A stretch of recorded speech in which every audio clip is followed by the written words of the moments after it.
Mandy, when you came and you gave without taking, and I sent you away. Y'all know that song? I really wanted to sing along with you there, but why didn't you? Because I don't know the song. I don't know the song either. Yeah. It's Sorry, Barry, it's Barry Manilow, guys. Oh, I should know. Welcome to the pod, people. The show where I guess only one of us knows Barry Manilow. We'll change I only that. I promise. listen to Black Sabbath. I'm the Cheddar Podlin, Matisse Van Rossum. I'm the Cenobike, Ben Sheets. And you are? Yep. And we're joined by Mandy. Mr. Mandy himself. Mr. Mandy himself, Cleveland Mosier. Hi, guys. How's it going? And in case you hadn't guessed from that really clean and smooth intro that we did there, we're talking about Mandy. Sure am. That's right. Sure, Andy. And man... All right, guys, signing off. And cut. Scene. Mandy is the 2018 film by I already forgot his name. Pedro Cosmos? I think it's Pamos Cosmatos. Is that it? I opened the wrong app. Papa Cosmos? Papa Cosmos. Panos Cosmos. Cosmos. Something. Pomegranate Cosby. It's... No, it's Panos Cosmatos. Panos Cosmatos. Yes. Okay. Who has done some other movies, none of which that I've seen. I've heard a lot of stuff about Beyond the Black Rainbow. Yeah, Beyond the me Black too. Rainbow. Heard it's very stylistic, which, I mean, after seeing this movie, does not surprise me one bit. No, me either. I was aware of the existence of this movie for most of the year, but I never watched anything about it. Any trailers or anything like that. When did this come out? Like May. That long ago? Like May or June. It got a very, very limited release. I could have been watching this movie every day since May. It's unfortunate. But it's still... If that's the case, then it has had a really long theatrical run because it's still in some select theaters. Well, it got a very limited release in May or June. Oh, okay. So it might have gotten a more recent wide release, which, I hope if so, that's the case, hell yeah, because this movie fucking deserves it. 100%. But yeah, it's been out for a while. I intentionally avoided almost anything about this movie. I saw that it was hyper stylized and had Nick Cage in it, and I was like, this movie looks great. I'm not going to read anything or see anything about it until I see the movie. I had heard basically the same thing. I had heard some stuff about bloody revenge thriller with Nick Cage and featuring chainsaw fights. So like that was enough for me to be interested. And I also know that a lot of people hated this movie. Really? Which is generally a good sign, I think, when a film comes out and it's like super divisive, like everybody's either saying that it's a masterpiece or it's a pile of hot garbage. People hated this movie? Yeah, dude, it was getting a lot of hate from people online. Like, this movie's so fucking pointless. I hated it so much.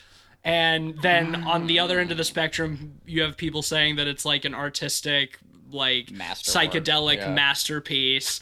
And so I'm like, okay, rad. I definitely want to see this movie because I'm gonna be in one of those camps. I'm either gonna think it's really good or really bad. And this is one that I did think was pretty damn good. Oh, hell I liked a lot about it. Yeah, and as you guys know, I live under a rock, so I wouldn't have known about it at all if y'all hadn't come by to visit me under my rock and let me know that this film existed. It's a pretty nice rock. So, yeah, I didn't see a trailer or know anything about it beforehand, and Well, we're glad that we can bring you into some of these little gemstones of culture. Yeah. Well, speaking of rock, the opening like title card sequence is all about like when I die, bury me, wrap forgot the about cord of Wrap my headphones around headphones. my head. Yeah, They let you know straight out the gate. and let me rock and roll. It's so metal. I love it. Oh yeah. That being said, though, I was expecting a lot more like metal in the score, and there really wasn't any. Yeah, I same. mean, Like the art was very metal. This I suppose movie metal was in it. extremely thematically and stylistically metal, though, Oh, for and I was sure. Heavy all metal, about it. you might Well, even yeah, say. specifically like from that fucking heavy metal magazine that they then turned into a movie. There's a huge collection of it, actually. Oh, really? That's Yeah, dope. yeah. And there's even a few brief animated sequences in this movie that are done in like that exact same style. So. Yeah.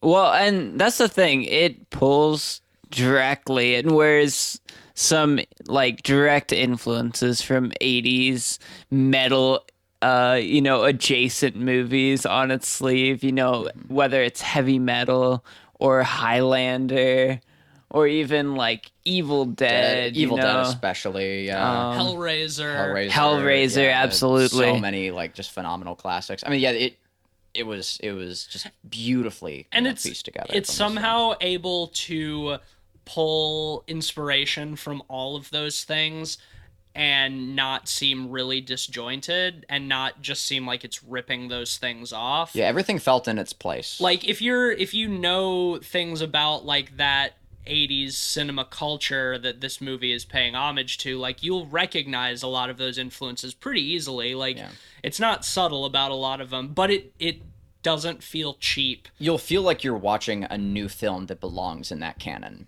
Absolutely, yeah. And oh god, I can't recommend that enough. It pays reason. homage without, like you said, relying on it. And it always feels like its own movie, even despite that stuff, you know?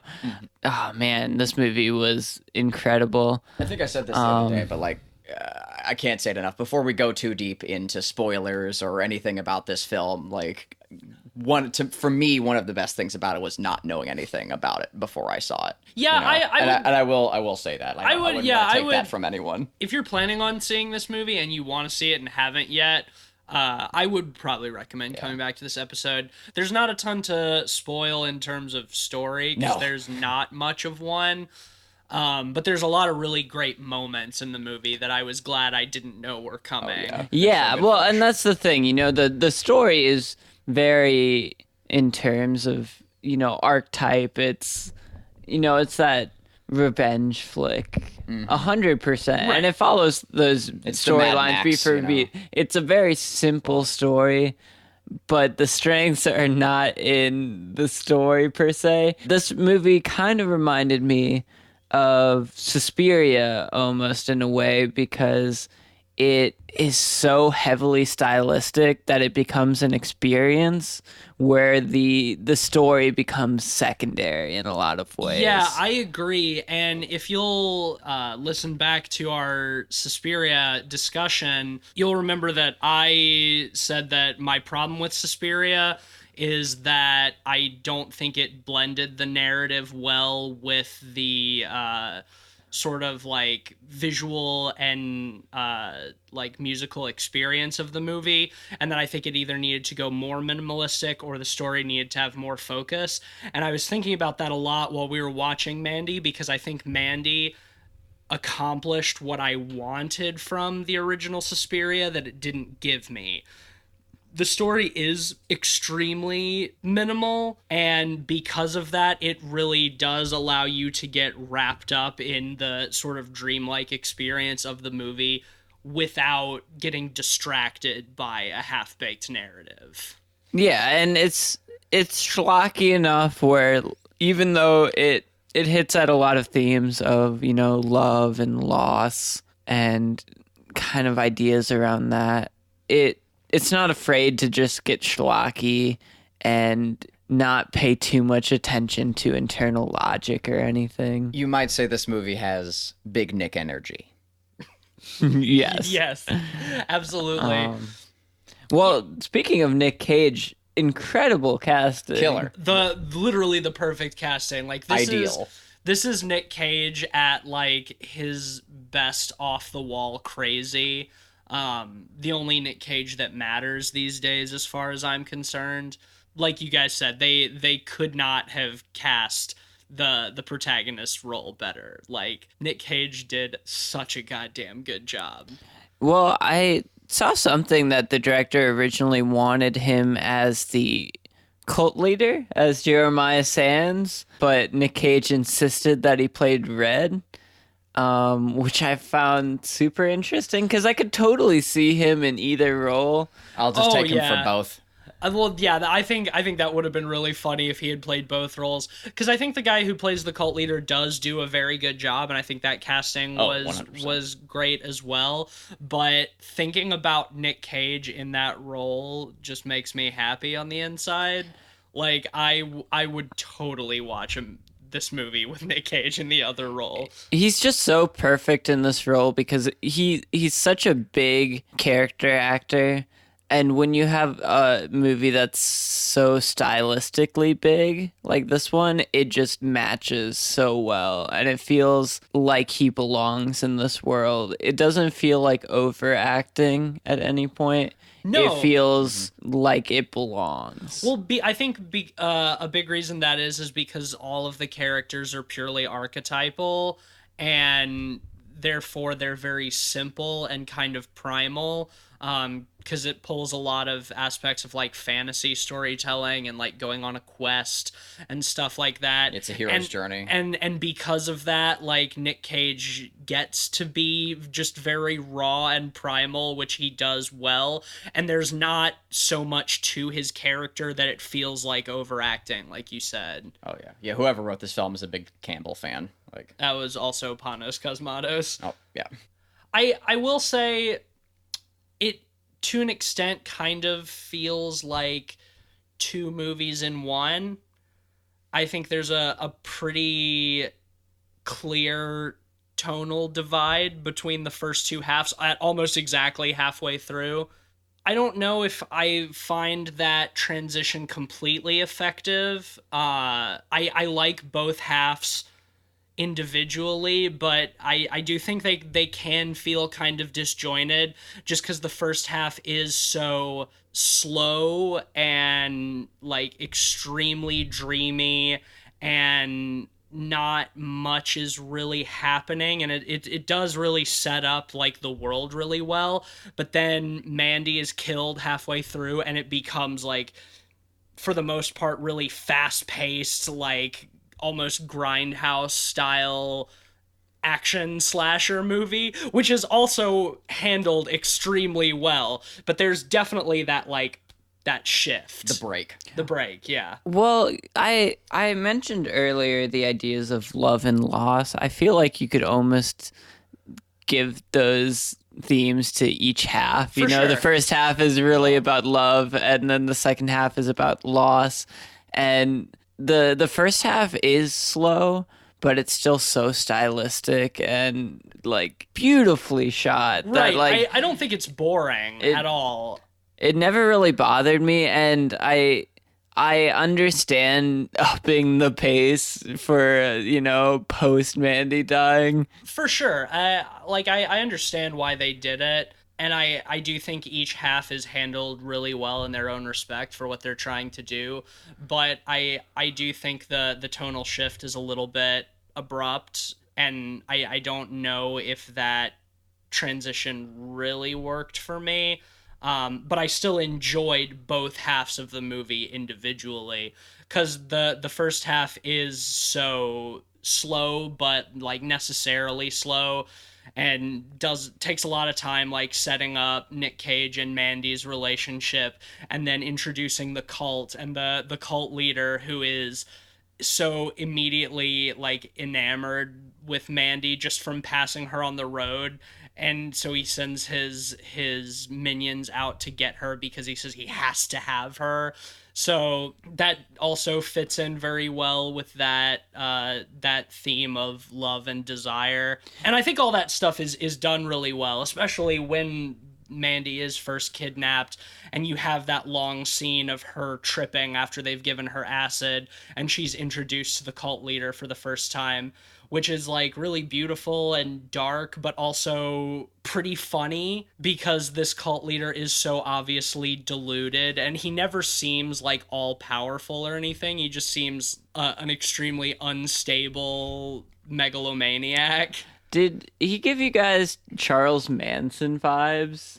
I was kind of getting Charles Manson vibes. Jim Jones. You know, yeah. Especially Manson, though, because he's like a failed musician who takes like people insulting his music so personally. Well, yeah, when he fucking puts on his mixtape for her, and it's a song that he wrote about himself. It's like a Carpenter's influenced so folk song. And like when he undoes his robe and he's just like standing there with his dick out, and she starts laughing at him, and so he starts like furiously jacking off to try to get himself hard, and he can't. And he's like screaming at everyone in the room not to look at him. Right, which should not work so well with also how kind of like dark and serious that scene is, but it does work really well. I think in a lot of ways Mandy is very much a black comedy. It's not super heavy on the comedic elements, but I think it's self-aware enough in its humor that the comedy doesn't come from sort of like misguided choices in the making of the movie that are unintentionally funny. Oh, it's like, laughing with you. It's definitely trying to be funny. Mm-hmm. Yeah, well, and I don't think any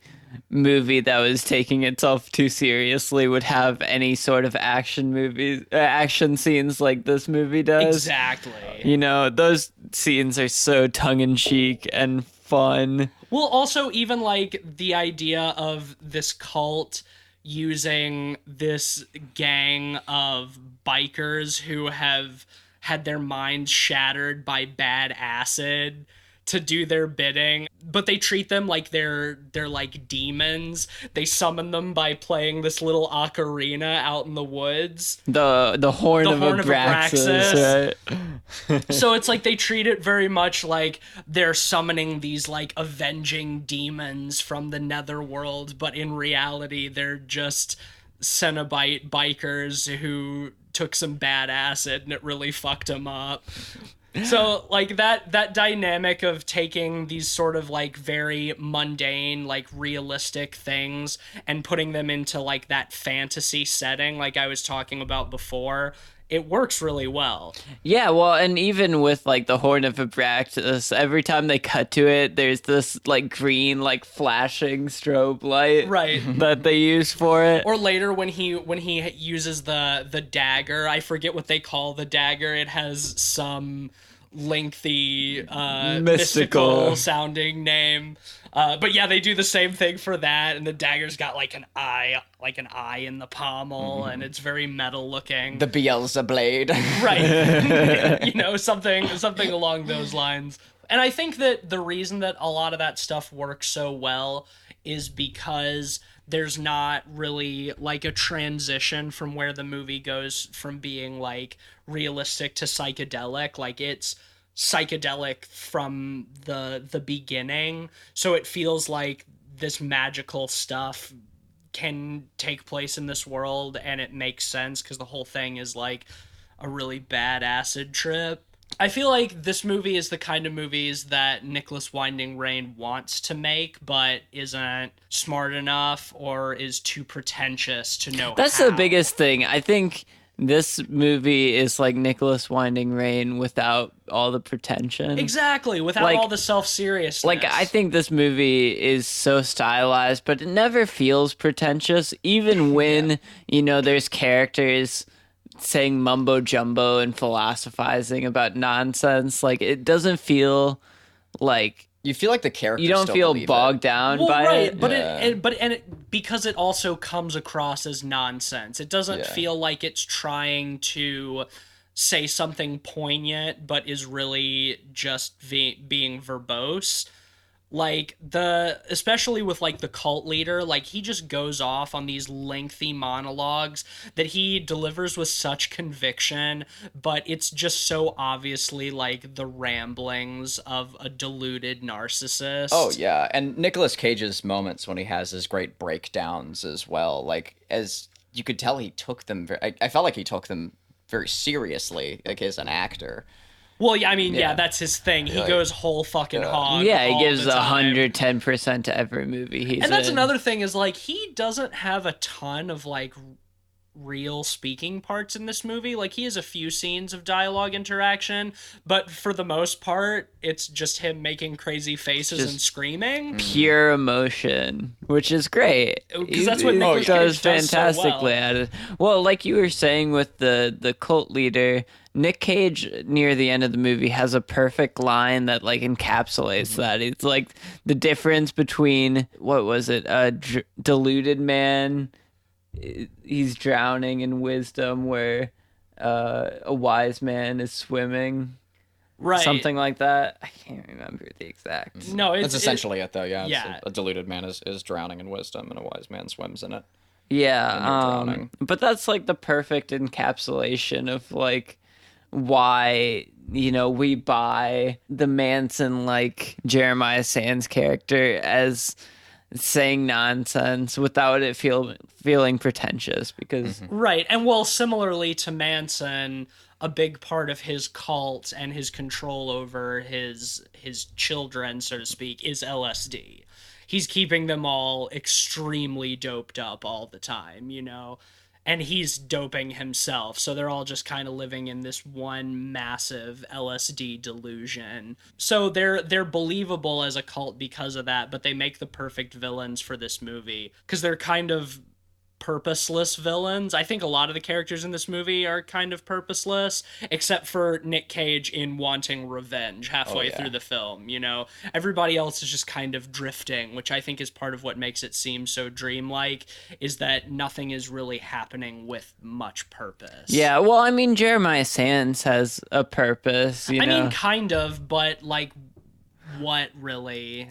It's to like ascend and become a god, but Right, it's one of those LSD, you know, narcissistic, But pure he doesn't. narcissism. But he thing. doesn't seem to have any sort of like concrete plan on how to do that. We don't see him doing anything that is going Well, to. as a matter of lead fact, to you have a his moment ascension. with him like shouting at himself in the mirror, "What do I do?" Oh right, yeah, Yeah. exactly. So he has false purpose. I think I think he's just as aimless as everybody else. He just thinks that he has a mission, but he's not really fucking doing anything, which is fine. He doesn't need to be.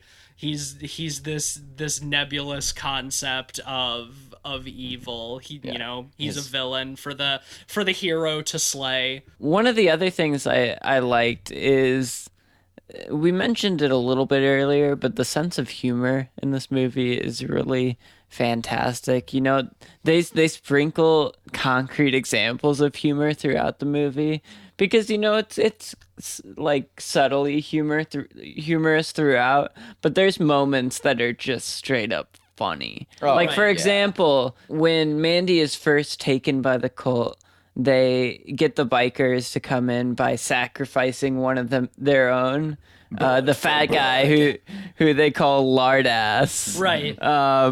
Who I think they make a joke about him not being able to see his own nose in the mirror. Right. But they have this really spooky scene where he's like at the window and just gets pulled away. It's almost like Into sucked into the darkness, void. right? No, that shit's really funny. Well, and like the scene where the bathroom scene where Nick Cage goes into the bathroom after Mandy's been killed, and he goes under the sink and pulls out a bottle of vodka because he has toilet vodka, I guess, and he's only wearing tighty whities and a tiger shirt. Yeah. Which I love is kind of foreshadowing to there being an actual tiger Tiger. later in the movie. But he's just chugging from the bottle of vodka, dumping it all over his wounds, and just screaming. And it's all done in this like Wes Anderson, like perfectly cute little 50s-esque framed bathroom, and it's done sort of as like a setup oneer.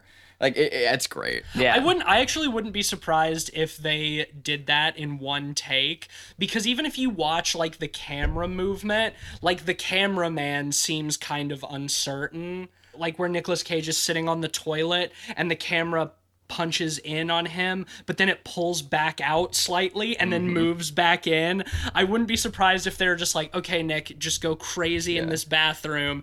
And they told the camera guys, like, just follow him. Just like, and so the camera guy's like, I don't really know I don't know what to expect, but okay. Yeah, that would not surprise me one bit. Well, we should also mention right before he goes into the bathroom. Yes, my favorite part of the movie. We get Cheddar Goblin. Cheddar Goblin. So right when he gets inside from... Well, we should set the scene for this, because I think it's what comes right before this that makes this moment so fucking funny. He's literally just watched his wife get strung up in a bag and burned to death. He's tied up by barbed wire, and he's been stabbed in the side by the Beelzebub. Yeah, and when he manages to free himself from the barbed wire, he crawls over to the pile of ashes that is Mandy, and he picks up her skull that still kind of has like the impression of her face in ash. Very well done. And the wind just blows it away, and it just like crumbles from his hands.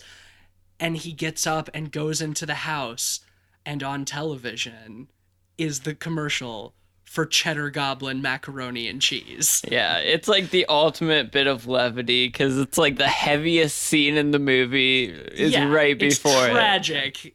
And I had to stop like in the middle of the film because I asked myself, like, is this a real ad or not? And of course it's not, but like there were some fucking weird ads in the 80s. It's this little I had to know. Puppet goblin, and it looks like a boglin. It does. It looks very much like a boglin, and there's kids running around, and they're like, Cheddar Goblin, and it just starts like vomiting macaroni and cheese all over the table and all over the kids. Yeah, the kid's head and everything. And it's like the most 80s cartoonish nonsense, and it's fucking hilarious. And it comes after this incredibly dark, horrifying scene that's treated so seriously. It's the perfect catharsis. It is, for that and it's scene, like it's a ballsy move. And it's like at that point, if you don't, or if you think that the movie is taking itself extremely seriously, that's the moment that tells you that there's no way in hell. And Cleveland, you found an article about that Cheddar Goblin commercial. So I don't think there's really much cause to read the article, but I pulled it up because I was curious to know like what was behind the nebulous, dark, malevolent void that is the Cheddar Goblin, and I found this article, and I just want to read like the tag title to it. But it's Cheddar Goblin, the unbelievable true story behind Mandy's breakout moment. And then there's a quote underneath it. Those kids had to get puked on for like 6 hours straight. Oh my god! Can we dive into this a little bit? Yeah. Right? Yeah, let's. I want to know more. Okay, so it's setting up the scene. The Cheddar Goblin is the terrifying mascot for a fictional brand of mac and cheese, and in the trailer, we see him emerge from a bowl of macaroni to vomit cheesy pasta all over a pair of smiling children. Yep. Yes, it's extremely weird, but considering who made it, you shouldn't be surprised. The publisher Inverse spoke to practical effects expert Shane Morton, who helped create Smarf the Cat and Too Many Cooks. Oh my god! Wow, That makes so That much makes sense. a lot of God. sense. That makes so much sense. I love that. About the insane process that went into making the Cheddar Goblin a reality. It was a crazy shoot, Morton recalls. 20 gallons of mac and cheese mixed with pineapple Faygo and lemon jello. So it really kind of smelled like vomit. Those kids had to get puked on for like 6 hours straight. The entire process from creating Cheddar Goblin to watching it go viral would prove to be even crazier. God damn, that's so amazing. Oh. That's so fucking funny. It makes so much sense. It does. It was the Too Many Cooks guys. I mean, and the thing is like Cheddar Goblin is probably the most dramatically different thing from anything else in this movie. Like, it so does not fit in a lot of ways, but it's hands down my favorite part of the movie. You cannot beat the Cheddar Goblin. Yeah. It is the perfect moment of catharsis, too. Absolutely. You know, it keeps the movie from feeling too heavy. Well, and also know? it's right after that we have the Nick Cage bathroom scene, which is also pretty funny. So you get a good amount of that sort of levity after that before it really changes gears into super grindhouse slasher movie, where he goes to get a crossbow from this sort of wise man From character. Bill Duke. From Bill Duke. From Predator. Who tells him about the biker goblins, the black skulls, I think they're called. And then immediately after going to get this crossbow, we get this excellent scene of Nick Cage forging the most metal axe I've ever seen in my life. It's fucking awesome. Yeah. I want a prop of that to like hang on the wall above the TV. Yeah, it's so well shot too. Like him wearing the metallic aviators and all the lens flares, just excellent. Yeah, it was awesome. And soon after that, we get an awesome sequence where he's hunting the Black Skulls. Oh my god. And he like shoots one of them off of their bikes with his crossbow, and then he uses his truck to ram into them at full speed. But when he does, it flips his car and crashes it. Because the guy's wearing like a fucking suit of armor. Like, Well, yeah, covered in like railroad spikes. yeah, which I mean, it's still a dude. Like, it wouldn't have done that. Like, which is sort of what I just love the idea that this guy has just developed infinite mass. It would have torn up the undercarriage of his car pretty bad. Like his axles would have been fucked for sure. Like that would have thrown off his suspension like a motherfucker. But it would not have flipped his car. Right. Well, what I love about that too is because of the car accident, he gets immediately recaptured. Mm-hmm. So, like, he's captured, watches Mandy die, forges this awesome axe, and then gets captured again immediately. And that leads to one of my other favorite parts of the movie, when he's like in this basement and one of the Cenobikes is like torturing him or whatever. Well, first it like slashes his shirt and he's like, that was my favorite shirt. And then it comes back and it like starts like slamming his head into the wall. It's like, you have a death wish. And he's just like, I don't want to talk about that. Just like crying.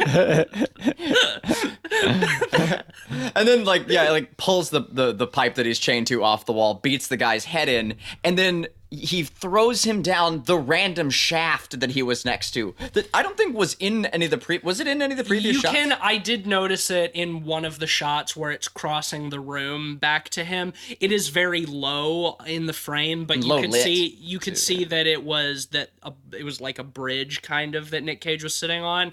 So I did notice it, but they don't like set up the scene like being like, look, there's a shaft here. Mm-hmm. Nick Cage is right next to a shaft. Yeah. They just kind of like throw the Cenobike down it. Dude gets Hans Grubered. Like, it's great. Oh, it's fucking awesome. Yeah. And then he goes out into the next room, and there's the other one that's just watching porn and burying its face in a mountain of cocaine. Tony Montana style. And it has a massive bladed codpiece on, which ends up leading to its death because it gets the codpiece stuck in the floor while it's on top of Nicolas Cage, and so he cuts its throat. And then snorts a shitload of cocaine off of a shard of broken glass. Man, incredible. All of that shit was so just chef kiss, perfect. Yeah, and it's one of those scenes that just gets a reaction out of you when you see it. Like, right, we were all going, oh yeah. Whoa! Yeah. There's few movies that get so much of a reaction out of me, like over the top movies. Like this movie fell into the caliber of like Crank 2 in a lot of ways, and how over the top it gets in the second half. For sure. Yeah. But I was here for it. Oh, 100%. Absolutely. Like.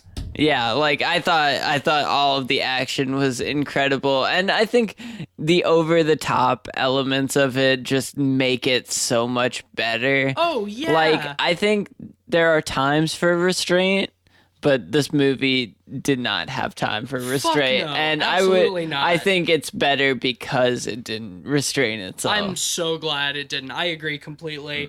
You know, like more pretentious art house directors would have just been like, let's make it implied and subtle and yada yada yada. Fuck that. You gotta get Well, no, but also- big and balls to the wall Also, sometimes. because the whole first half of the movie is so kind of subdued, you know? So it's like, at that point, you know, you're fully in the second half of the movie. Yeah, go balls to the wall. Like, you've earned it at this point.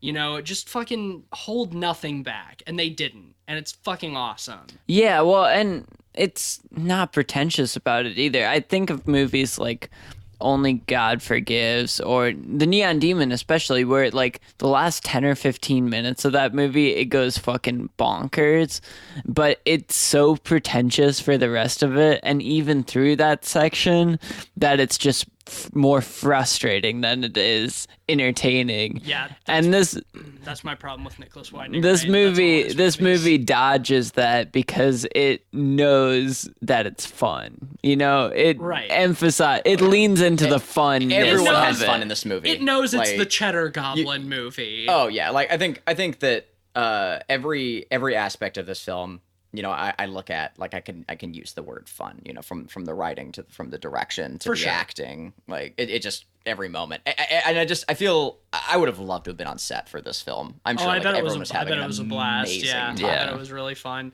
except for the parts where they had to build really elaborate scenes for one shot. Yeah, so Which many of happened those. a lot in the last half of the movie. But I mean, hey, it all looks really, I was all really about stunning. that, Yeah, honestly. The shit all looks really good. Oh man, and then there's the chainsaw fight scene. Love it. Where Nick Cage finds the chainsaw. Yeah, just picks it up. It's in his path. Yeah, it's No just- explanation. Yeah, but then he walks up to the guy he's trying to kill with it, and the dude just pulls out a comically long chainsaw. Just like from behind, like and it's the pile beat. of rubble. It's so beautifully beat for beat too. Like, cause you see him and it's like, oh fuck yeah, he's getting the chainsaw. Fuck yeah, turns the corner. Fuck yeah, he's gonna fight a guy with his chainsaw. Fuck yeah, that guy has a chainsaw. Fuck yeah, chainsaw fight. Oh fuck, super long chainsaw. Right. And you lose your mind. Because like he just pulls it's just- the chainsaw out and just like the blade is just so long, it just keeps getting longer. Like, just oh my beat god. to beat, just like getting more and more hype for that fight before it happens. Just like It's earlier, so well it's delivered. another scene where it just demands a reaction out of the audience. You know, you can't watch that and not like Feel things. feel the stuff, and cheer essentially. You know. Yeah, I bet this movie would be really fun to see in a theater with a bunch of other people who are also Yes. super into it. Yeah, and that's the thing. This movie screams cult classic. Like, I could see For this sure. movie decades to come, people coming back to it and wanting to see it in theaters I and certainly Absolutely. will. midnight Oh, yeah. screenings and whatnot. I could absolutely see No, that. I actually agree with you 100%. This movie does seem sort of like an instant cult classic. I think it has all of the elements that sort of make up a cult classic, and the fact that I wouldn't say that it was widely unsuccessful, but because it was so divisive when it came out and there were so many people saying that it was trash, then I think that, yeah, like years down the line, people are going to be revisiting this and being like, why did I think this was so bad? And I think like the same can be said for like RoboCop when it came out, you know, and other movies of that sort. It's trash, you know. It's about a robot cop. Like, who gives a shit, you know? Yeah, I mean, you look at movies like The Thing, fucking where it RoboCop. got critically panned when it was released. Right. You know, obviously, these movies are much different, but I mean, it's the same kind of thing, you know? Oh, the principle stands. But yeah, I think this movie will stand the test of time because God, I hope so. goddamn, does it at least look beautiful, and it's so much fun. That's the biggest thing, you know? Like, I think that's what's gonna make it enduring, is how much fucking fun it is to watch. Yeah, definitely. I think that for some people, the first half definitely could be a slog, depending on what kind of movies you're into. The pacing is pretty glacial in the beginning, but I still think that what it's doing and what the story that it's telling so visually is still really engaging. Oh yeah, it's just so vivid. But I would say that if you go to watch this movie and you find yourself bored in the first half, stick it out. Stick with it. Stick with it, because you will, by the second half, there's no possible way you can be bored. I almost think having a slow first half kind of primes you to expect the second half less. Because it kind of pulls the rug out under you. It lulls you into one kind of pacing and then very dramatically shifts gears. Yeah, which makes it work more film, in a way for me. I feel like if it retained the second half pace through the whole thing, it wouldn't have felt as kinetic in the second half. For sure. I'm definitely an advocate of how crazy it gets in the second half. I do think that the transition could have been handled a little better, just because like the first half does sort of lull you into this one sort of mindset, and it really primes you for what it's doing in that mindset, and then the shift is so dramatic that, at least for me, it's just so Cheddar Goblin. Right. Well, I mean, I do think that is a very effective thing to do after that scene. But I do think they could have, maybe even before the scene where Mandy dies, like eased into that maybe a little bit more smoothly. And I think then it would have made a more natural shift into the second half. It really didn't bother me at all, because the big scene that I felt like transition that was the scene where Mandy is drugged and is on LSD, and you get these, tracing images in the bright red room. Yeah, but there's similar imagery throughout the beginning, and that scene is still very slow, and a lot of really, really long takes, and a lot of monologuing and philosophizing. It's not the same. Absolutely, kind of but the humor and the intensity is built up so much, especially in the second half of that scene, that I think it works pretty well as a transition. At least for me, I thought especially once he turns his own music on, Jeremiah Sands. That's pretty funny. I felt like that was really the turning point. It was tricky for me, because that whole scene was one of my favorite scenes in the movie. In fairness, as well. I think well. I think that scene's done really well. What were you gonna say, Cleve? Yeah, I mean, at that point, I guess looking back at that scene, I found it really funny. In the moment, I was still kind of laughing, almost kind of tentatively and out of fear.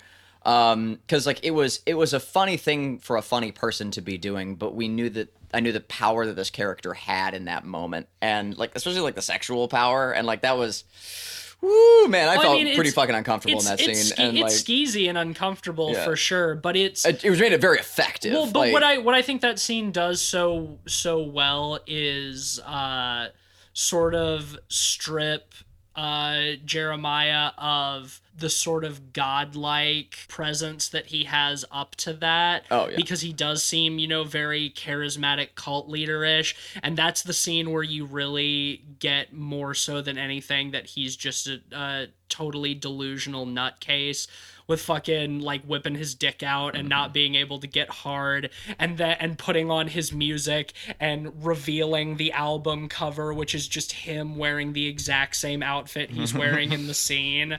And it's the best he's got to offer. Yeah, right. It's just this guy is he's a joke, but he does hold a lot of power in this situation, and he is dangerous. Yeah. And it is really cool that the scene progresses with his attempt failing, because we see these scenes in film and or just in media with cult leaders using psychedelics to try and bring people into their fold. Right. But I've never seen a scene where it fails. And that's kind of the crux of right. the plot, is that, it ends with her laughing at him and being like fuck you. This is what the fuck is this? You're a joke. And he kidnaps her because he's initially in love with her, but then becomes so enraged by her laughing at him and him not being able to control her that he has to kill her because of that. He goes from thinking that she's like angelic to after that scene calling her a whore. It's like, oh, you rejected my sexual advances, you're a whore. Like it's that diluted medieval sort of bullshit. Yeah, exactly. Well, yeah, and I feel like the transition his character takes during that scene kind of guides the shift in tone in the movie, whereas in the first half of the scene he feels like a genuine threat, Right, where he's scary, and by the end of it, you know, he's kind of this insecure joke of a character. You know, he's humiliated, and then the tone of the movie becomes something different because he's less of a threat, and we see it in a different lens, I guess. I mean, I suppose so, but the scene that follows that up is him burning Mandy alive in front of Nicolas Cage. So I wouldn't say that it doesn't make him seem not like a threat.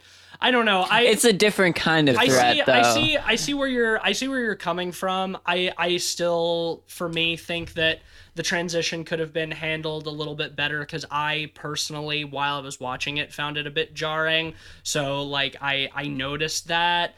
And it sort of unimmersed me briefly until like the action really started picking up and I was sucked back in. But that's just personal taste for me. I still think that the whole first half is really good and the second half is really good in very different ways. One thing I want to talk about that we didn't touch on yet is the music and the sound design of this movie. Yeah.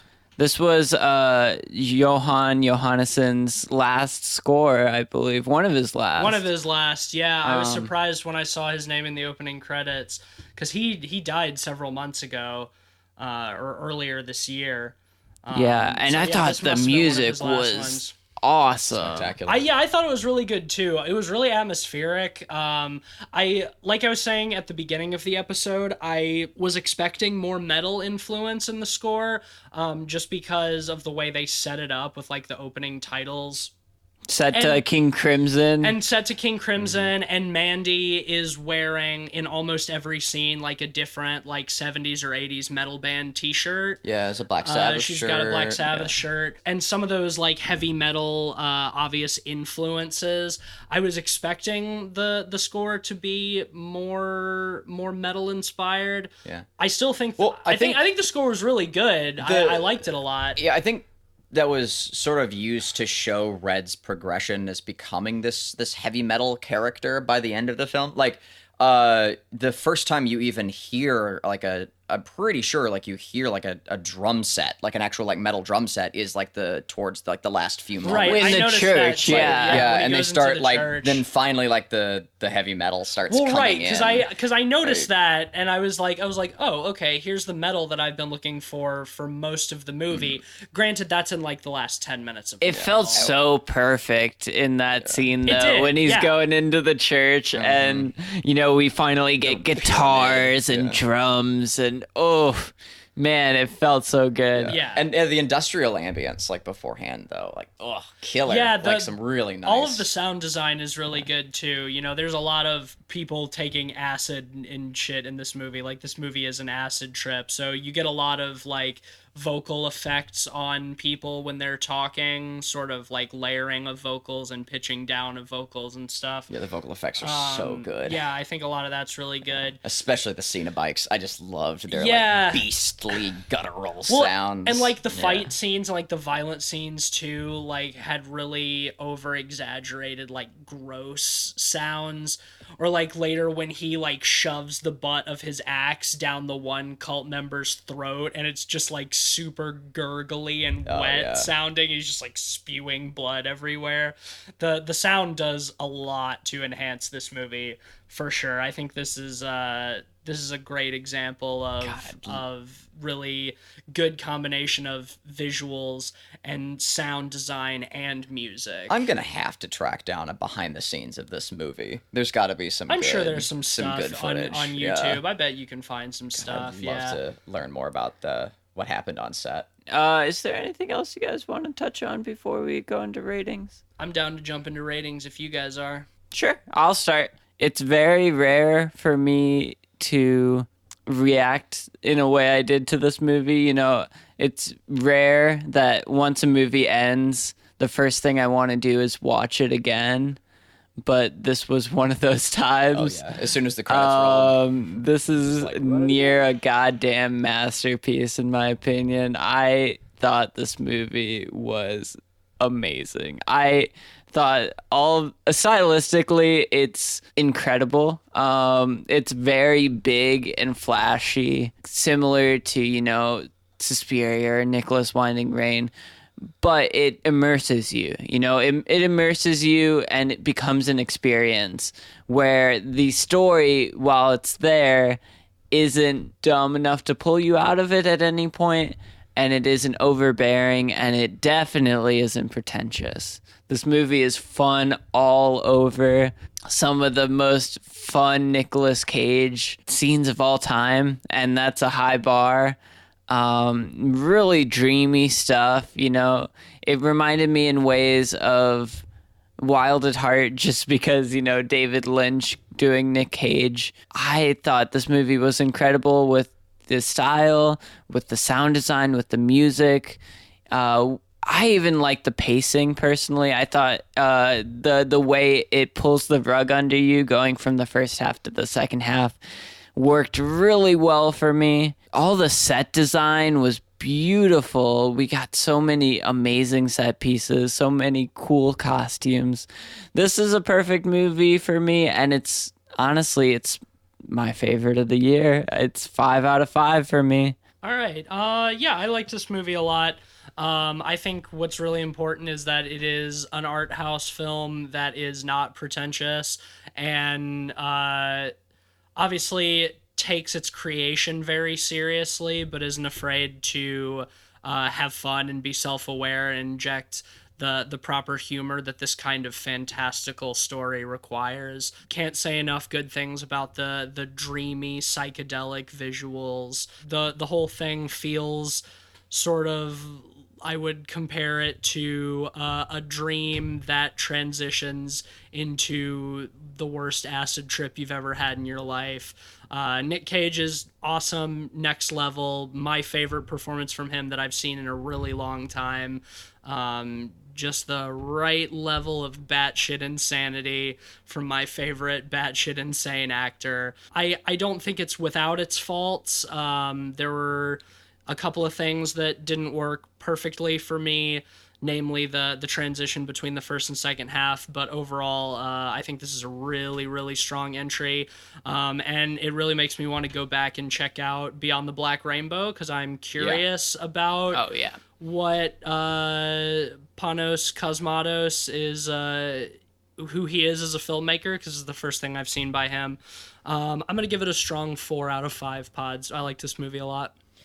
Yeah, man, I wish I had more to say during this podcast, but honestly, I'm just still reeling from this movie. I'm just so starstruck by it. I'm gonna make it a regular thing. I'm gonna be watching this movie several more times for sure. Like I'm probably annually. Like it's up there with other films I'd revisit, like, you know, Mononoke and other my other personal favorites. I really liked this film. I enjoyed personally, I enjoyed the transition from the first and second half.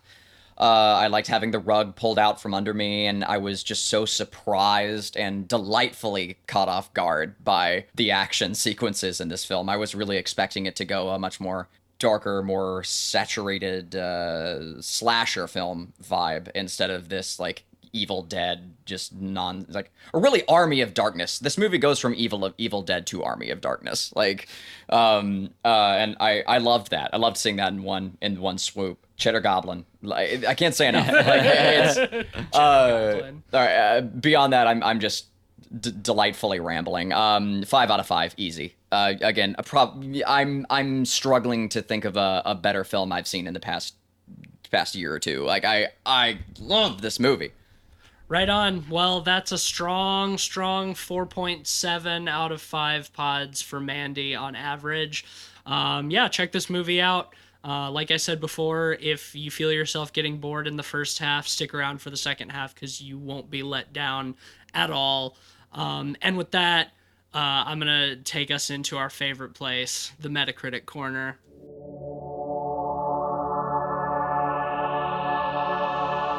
You freaking bricks! What will you learn? What will you learn? That your actions have consequences! So I've got two for us this week because I couldn't decide between the two. The first one is from a Metacritic user named Delta Gilbert. I watch a lot of movies. I can count the number of movies I haven't been able to finish on one hand. Mandy is one of them. Ooh. It's 2 hours long. I made it 40 minutes before I turned it off. He didn't know what he missed. Most of what I saw consisted of drawn-out arty scenes showing very little. The use of colored filters to make scenes either red or blue was pointless and added nothing to the film. And that's all I can really say. Nothing else happened for me to talk about. At 40 minutes in, had nothing really happened that couldn't have been achieved in 5 to 10 minutes of screen time. Oh my God. Ignore the positive reviews. This movie's terrible. Watch anything else. It's better to spend 2 hours watching pointless YouTube clips. 0 Oh my out of 10. God. Incredible. Wow. Incredible. Oh, like, he missed out on so much, but he was so close. He was so close He to was so catching close. all of He was it. 40 minutes in. If he had held out for another 20 minutes, that's what's my favorite thing. He was willing to give a movie a strong rating based on less than half of the movie. Well, that's the thing, you know, like 40 minutes, that's like right before the acid scene, which was honestly one of my favorite scenes, you know, like amazing moment. he gave up right before the movie even like really got started. That's incredible. Yeah, absolutely legendary. 0 out of 10 for his review, but 10 out of 10 from me to his review. I agree.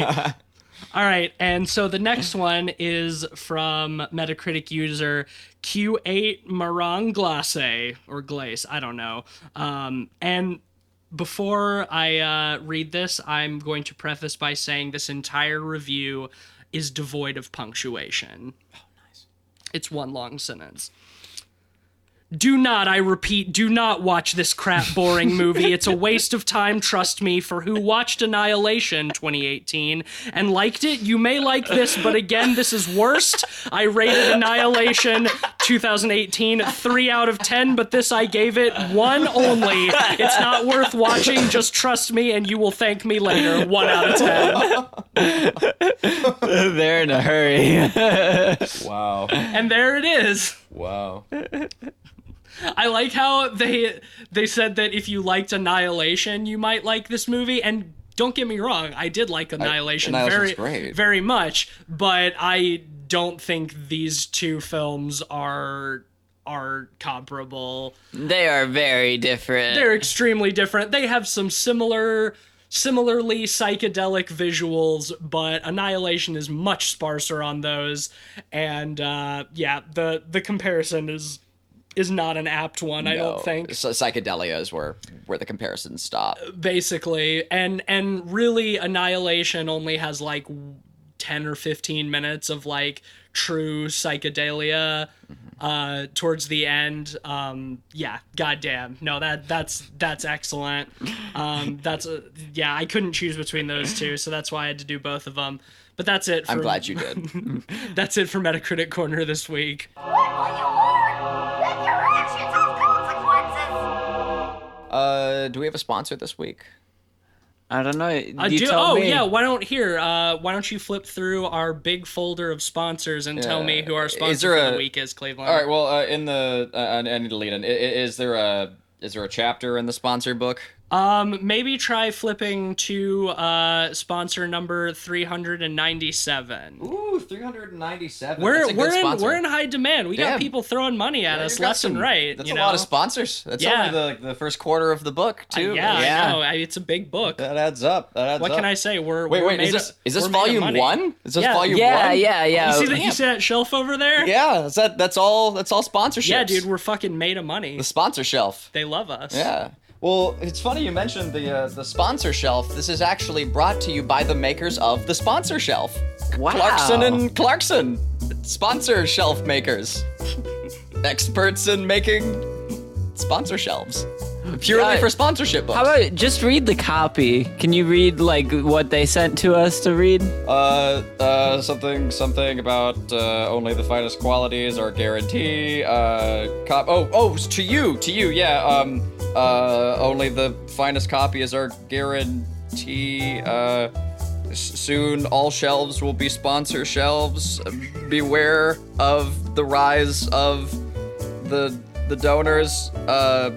Beware the rise of Patreon, for it is a false god, a lamb of darkness sent to enslave all humanity. Thank you, Tees and Ben, for your wonderful support with sponsor shelves. Hearts. Oh, don't read the end.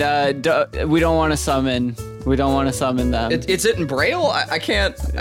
No, it is in the Holy Script. Oh, that script. Yeah, don't read that. All right, I'm gonna set this down. Well, you heard it here first, folks. Buy the sponsor shelf. The Clarkson Please. and Clarkson sponsor shelves. Please do. It sounds pretty bad. It sounds pretty bad if you don't. Hey, you guys, were there always 2 sponsor shelves over there? Yeah, I think so, right? Just go with it. And now back to our regularly scheduled programming. There are 3 now. There are 3. Fuck. Just keep going. Keep rolling. Well, that brings us to the end of this week's episode on Mandy. All hail sponsor shelf. All hail the sponsor hail. shelf. Thank you as always for listening. If you like the show, be sure to leave us a rating and review on Apple Podcasts or wherever else you get your podcasts. Don't forget to include the rating of your all-new sponsor shelf. And if that rating is any less than 5, well, by God, you better rethink that there, buddy. Follow the show on social media, on Twitter at PodPeoplePod, and don't forget to follow the Sponsor Shelf Twitter at Sponsor Shelf Clarkson and Clarkson, the #1 and only Sponsor Shelf at twitter.com/Sponsor Shelf. Sponsor shelves. All I see. Consuming everything. Follow us on Letterboxd for a complete list of the films that we've talked about on the show with our average ratings and links to reviews. You can also find links to where you can buy your very own sponsor shelf on our letterboxd.com/podpeoplepod/sponsor shelf. You can follow me on Twitter at Mr. Van Awesome, where I deliver only the finest tweets about how much I love my sponsor shelf. And boy, don't ya. And Ben, where can they find your tweets about how excellent the sponsor shelf is? where you can find me at Mr. Sheets, where I beg for forgiveness from the sponsor shelf. Please forgive me. I atone for my sins, Mr. Clarkson and Clarkson. Sponsor shelves, please forgive me. Don't get their names wrong. It's not Clarkson and Clarkson. It's Clarkson and Clarkson. Oh, no. Careful. Oh, God. Careful. Cleveland, why don't you tell the good people where they can find your artwork of the many different varieties of sponsor shelves? Yes, by the mighty sons of Clark. Yes, my work is found on ArtStation. If you search Cleveland Mosier or Iron Prism, you can find my paintings of traditional Italian oil, beautiful masterwork pieces of sponsor shelves. And man, do they make those sponsor shelves look almost as good as in real life, but not quite, because there's no true replica of the real thing. Mm-hmm. Never. Well, thank you as always for listening, and check back with us next week for more of the finest news in sponsor shelves. Until next time, hail the sponsor shelf and worship the cheddar goblin. There is no man.